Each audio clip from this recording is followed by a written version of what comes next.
Hi guys, how are yous? This is the 30-day challenge of 30 things that you don't know about me. I said that far more clearly than I have any other day. Now, I have a question here from Olivia Dunn McGuffin. She's asked me loads of questions, which I will get to at some point, but I particularly like this one. She asked me the question, I'm paraphrasing now, Olivia, so let me know if I've answered it correctly. You asked me something along the lines of, where is my favourite place on earth? Okay, I have a couple of favourite places on earth. In Ireland, my favourite place on earth is a place called Loch Tay, and that is in Roundwood in the Wicklow Mountains. So I'll describe it for you. Little tiny skinny road, mountain to the when you're driving on the left hand side, there's a mountain to your right, and to the left there's a really steep decline down to basically a loch of water. So it's like a basin of water, but it's nearly like the space between you and the other side of the loch. It's like you can't tell the distance. I can't even describe it, but the energy up there is phenomenal. And I always say to Neil, God is there. That's where God is. And when I feel like I need to connect to the earth, that's where I go. Now, I haven't been up there for a while, and I'm going to make sure in the next couple of weeks I get up there.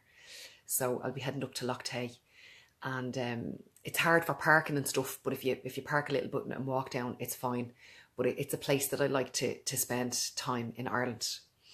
And I was going on holiday to Portugal it must be about 4 years ago now, 3 or 4 years ago maybe. And I always do research on the countries where I'm going to see, what sites I want to see, what historical places I want to see, I don't know, nice buildings or whatever else. So I came across this thing on Pinterest, and it was a cave in a place called Benagil. Now, I'm not too sure if I'm pronouncing it correctly, but it's B-E-N, I wrote it down for you. It's Benagil, and it's in the Algarve in Portugal. And I found this place, and it was called the Church, a cave in that particular place, right? And the pictures of it were just absolutely phenomenal.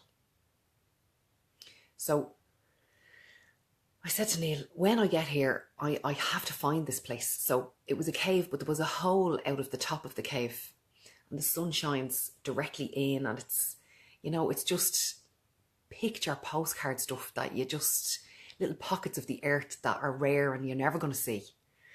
So I said to Neil, if we go to this particular part of Portugal, I'm definitely going to hunt it down and find it. So we were near enough. I was looking at the map. We were near enough, but in actual fact, it was 100 kilometers away. Okay. So I hired this guy on this boat and told him where I wanted to go. And of course, yeah. We'll take you. Took us out into the water one day. And he said, oh, brought me to beautiful caves, brought me to gorgeous caves. And he said, oh, that cave is really far away. In his broken English, I don't think I'll make it there today. I was really disappointed, and I was sad. And, a couple of hours later, got back off the boat, got onto dry land, and it was eating away at me that I hadn't seen this. So for 2 days, Neil was saying to me, Nick, you're never going to get over this if you don't find that cave. You're going to have to find this cave. So I kept my mouth shut for 2 days, and after 2 days I said, yep, that's enough, right, that's it. So I did more research and got somebody from the hotel to try and help me to find somebody to bring me to this particular cave.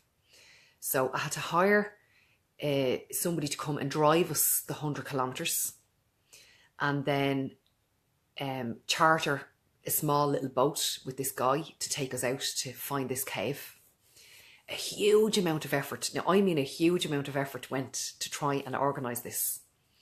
And we had to start at like 5 o'clock in the morning to be able to go and meet this guy at whatever time. It was a mad drive. So we did all that. The kids were ripping with me that I was getting them up out of bed so early and all the rest of it, right? So we did all that. And when I got there, there was nobody there. This guy wasn't there. So we hung around for like an hour, and eventually he arrived. And by this time I was kind of wound up, and I was like, are you the guy? And showing him the pictures, and can you take me this cave? And he said, he had perfect English. He was like, listen, I know how important this is to you. The girl on the phone made it really clear. I am going to take you to this cave. today. Fantastic. So there was just me, Neil, the 2 kids, and our captain of our little ship, and off we went onto the coastline. If anybody's been to the Algarve in Portugal, they just know how beautiful it is, right? So, and if you're ever going, go to this beach called Benadryl. It's a teeny tiny little white sand. It's a sandy beach, but it's big sand, if you know what I mean. It's strange, but it's really crystal clear water. It's absolutely spectacular. So he was explaining to us on the water that there are certain parts of the beach that you can hire for the day. So it's very there's cliffs all around. So there's parts of, one little beach, and then it's cliff and water, and then up another little bit is another little beach. You can actually hire a small teeny tiny beach to yourself for the day. They drop you in the boat, you tell them what time to come back, and they come back and collect you. It's just phenomenal. So he was bringing us up and down the coastline, and he brought us to these amazing caves. And there was one particular cave he brought us to, and the entrance to it was just so small. And the water was really high. So we had to wait until the water went down and then back up, and then further down and back up, and then right down. And when the water went right down, then he shot through this cave to get in. So we went in and drove all around this cave on the inside on the water. And then the water went really high and we got blocked in.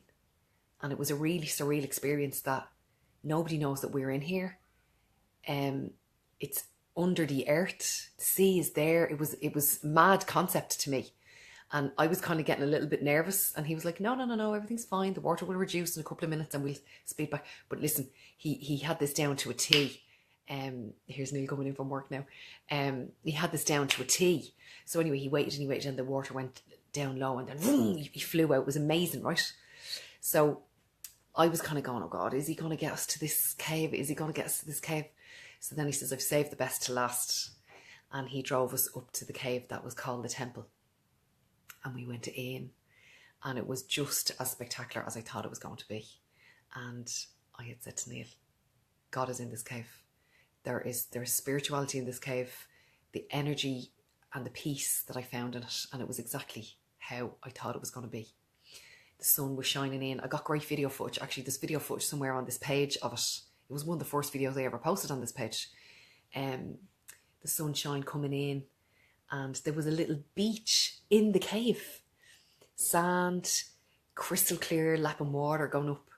So in Portugal, that's my favourite place on earth. But my real favourite place on earth is when me and Neil and the 2 kids are sitting on the sofa and we're having chats, or we're watching a movie, or we're playing a card game, or we're playing a board game, and the poof is up beside us and our 4 sets of feet are all on the poof. I'm getting emotional. The 4 sets of feet are all on the poof. I've often taken pictures of just the 4 sets of feet and said, I'm home. The other thing that Neil says to me is, if he knows that I'm tired or upset or sad about him, he'll point to his neck and he'll say, do you want to come into your home? Because I snuggle my head in and get a little snuggle off him, and then I feel safe and I know that I'm home. So I hope that answers your question. Keep the question coming. They're brilliant. Take care.